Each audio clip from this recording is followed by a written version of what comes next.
বাবা তুই রাঙা দাদা ভাই একদম করে মারবে তোকে বলতে বলি না। তখন মা বলছে কি মুনি তোর মুনি এমনি সুচে ভয় পায় তোর মুনি একটা থাপ্পড় মারবে আর তুই রাঙা দাদা ভাই দেবে রাঙা আমার সুগার মুগার নেই, আমার কোনো কিছু নেই। আমি প্রতিদিন ওই যে সবাই অ্যাসিড অম্বলের ওষুধ খাই, আমি সেটাই খাই না। আমি মিষ্টি খাই, দেখেছি সেদিন ওই যে মিষ্টি সব মিষ্টি খেয়ে নিয়েছি।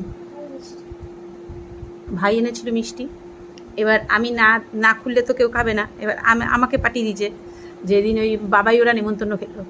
এবার আমি ভেবেছি যে আমার জন্যই মিষ্টির প্যাকেটটা, রাত্রিবেলা তখন 11টার সময় আর কি রাজপিকু খেতে গেছে, ওদের হাতে দিয়েছে। এবার দেওয়ার পর আমার হাতে যে নিয়ে আসছে, এবার আমি যেহেতু আমার জন্যই পাঠিয়েছে, ওই তো বাবাই ওরা নিয়ে গেছে বা কোনো কিছু দুখানা প্যাকেট, তাই একটা প্যাকেট হতো আমার জন্য, বলেনি তো ওটা নামানোর জন্য। এবার রাত 11টার সময় নিশ্চয়ই নাবে, আবার কেউ রিটার্ন করবে না, তো বলেনি যে তো আমি প্রত্যেকদিন ঘুরতাম ফিরতাম, একটা দুটো তিনটে এরকম করে খেয়ে শেষ করে দিচ্ছি 10টা, ঠিক আছে। শেষ করার পর আম্মা বলে সব মিষ্টিগুলি খাওয়া গেছে? আমি হ্যাঁ খাওয়া গেছে। বলে কে খেলো? আমি খেলাম, কারণ ওরা তো খাবে না মিষ্টি। আমি খেলাম। বলে ওই মিষ্টি কি ওই ভাই নিয়ে আসছে নামিয়ে না জন্য তুমি বলো নি কেন? মিষ্টিগুলো হেবি ভালো ছিল। এই একসাথে গেছি নাকি? হ্যাঁ 10টাতে একসাথে খাইনি,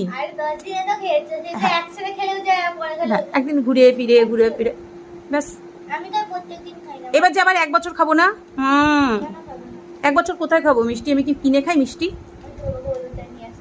না বাবা, বলে না বিনা পয়সায় বিষ খাওয়া যায়, সেরকম অবস্থা আমার। কিনে কিচ্ছু খাবো না, তেলে ভাজা খাবো না, মিষ্টি খাবো না। তুই চা খাবি?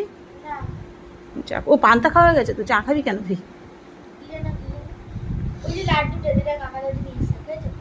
কোনখান থেকে? হ্যাঁ লাড্ডুটা ভালো ছিল না। ও একটা আমি একটা, দুটো রাখলাম না, ও একটা আমি একটা। না না ওকে ধরতে দিলাম না, বললাম না তুই ধরবি না, খেয়ে নিয়েছি।